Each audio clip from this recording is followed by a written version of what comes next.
her question is, how do you balance?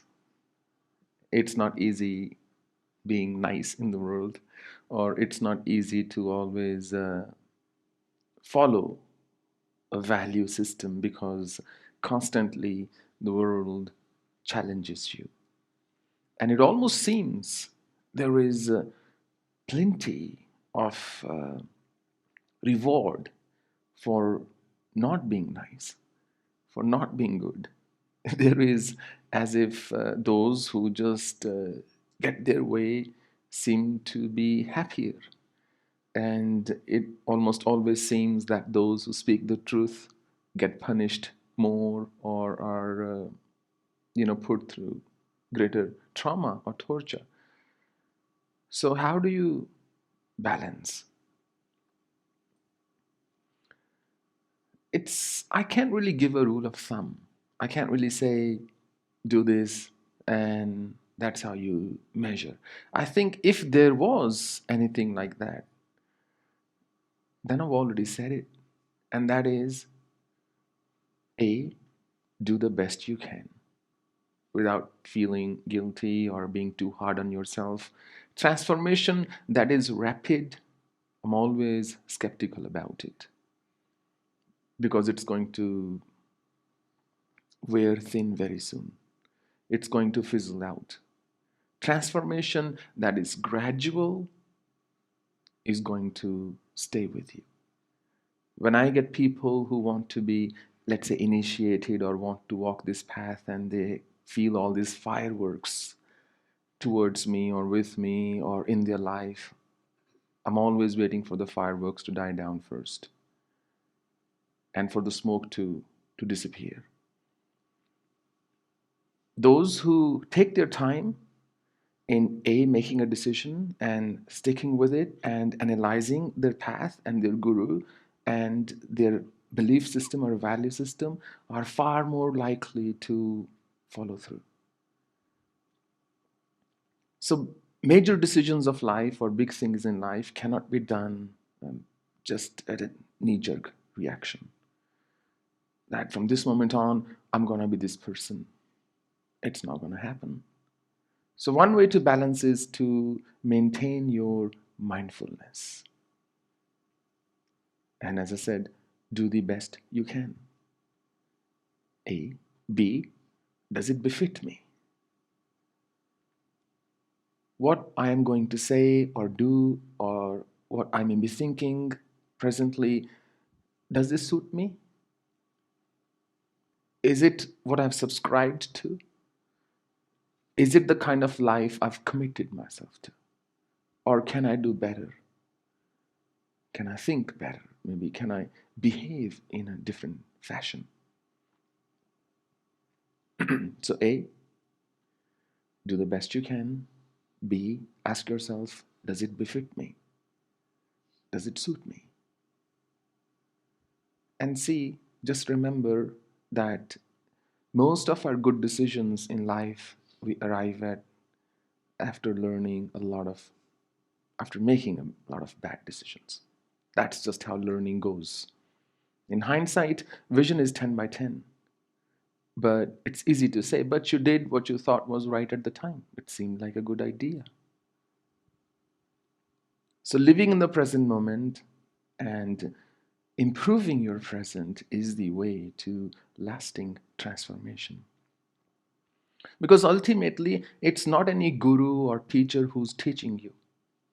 It's life that teaches you. There was this man, it was very famous about him, that he cured every patient who went to him. So patient went. Now, if a patient has one problem, it's easy to fix. If somebody says, look, I've got a headache, they say, chop your head. Or maybe they might say, listen, if you got a headache, take this medication. But if somebody has a lot of problems, then how do you fix those? Where do you start? So this patient went and said to this JCD, Jola Chap doctor. So he didn't have a degree, but he could treat people all right. So he said, listen, I People call me dumb all the time.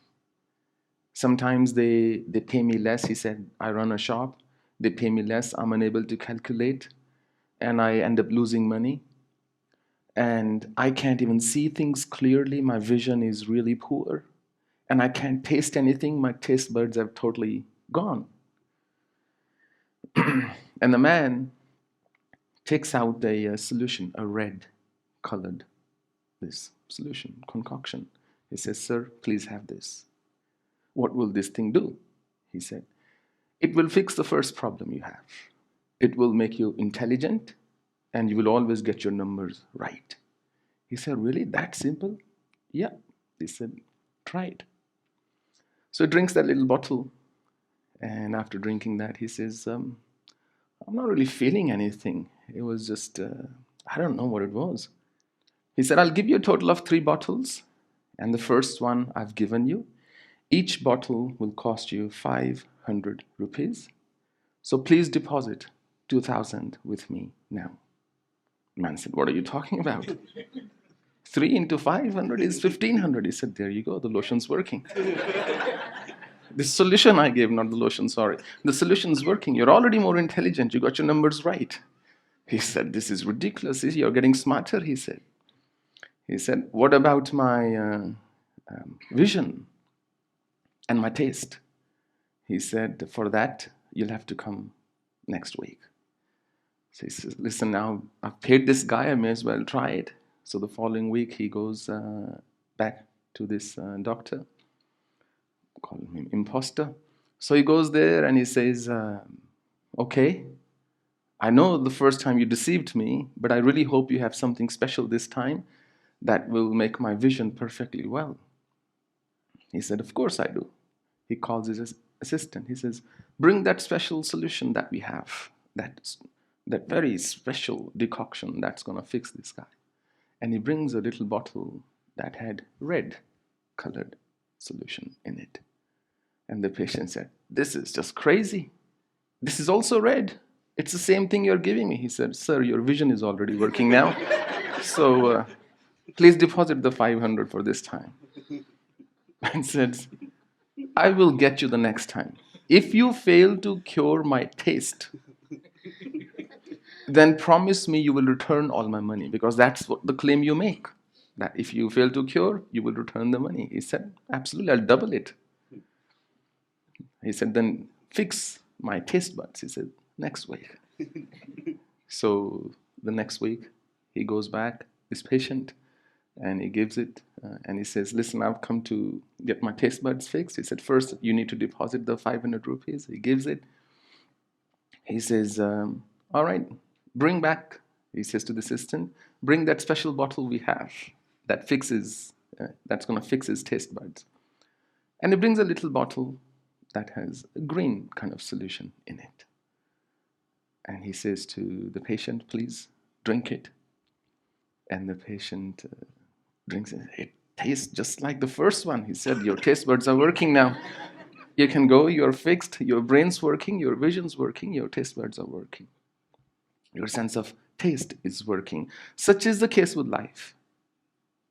Life teaches its own lessons, and nothing teaches like life.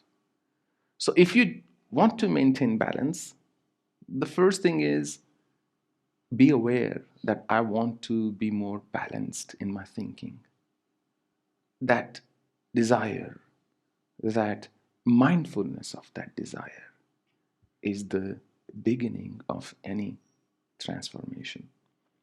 Professor Sharma, who used to teach me English, when I was growing up, sometimes I would say, but I'm really trying hard to do this. How do I do this or how do I do that? And he would say, look, you're thinking about it, the rest will follow. The first step is to build the awareness of wanting something, of doing something, of having something, of being something.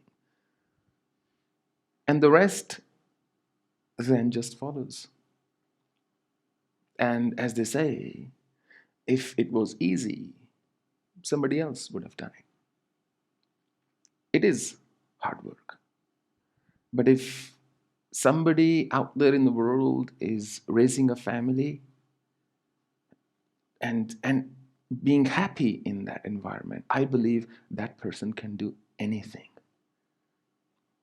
Because being in a family and raising a family and being in that environment and finding that love for each other, it requires a lot of balance, a lot of determination, a lot of discipline in life.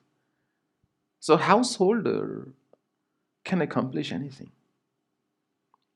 If you look at some of the greatest businesses, all companies run by householders. So clearly, a householder has, if not figured it out, at least internalized the art of living a life of balance.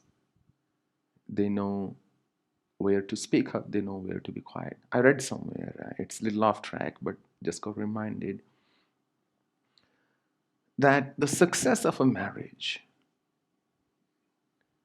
depends on a deaf husband and a blind wife. I think there is some truth in it. Some things you just gotta ignore. Sometimes people bother you, and I get asked this question all the time. I always say, if you see cow dung in the middle of your footpath, what do? Are you gonna step in it? Are you gonna walk around? Maybe you might be kind enough to lift it and dump it somewhere, but you're not going to step in it and then yell at the cow. The cow's busy ruminating, it's least bothered. You're going to walk around it. So there are some people, some circumstances, some situations, it's better to just walk around them. Sometimes that is striking the balance. At times, you've got to confront. At times, you've got to face. But when you confront, when you face, do it very gently. Because the singular most powerful way of getting anybody's attention is to speak gently. In the sense they would then listen to you. If you shout, you may still have their attention, but nobody's going to listen.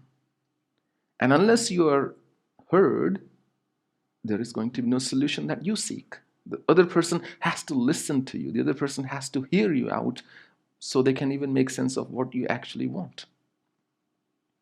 So do the best you can and take it easy. Ask yourself, does it suit me? What befits me?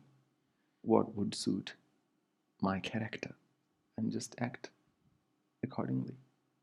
And be okay with mistakes. It's how we learn. Don't be okay with others' mistakes. That's not how they learn. They need to be disciplined. I'm just joking. Just be okay with mistakes.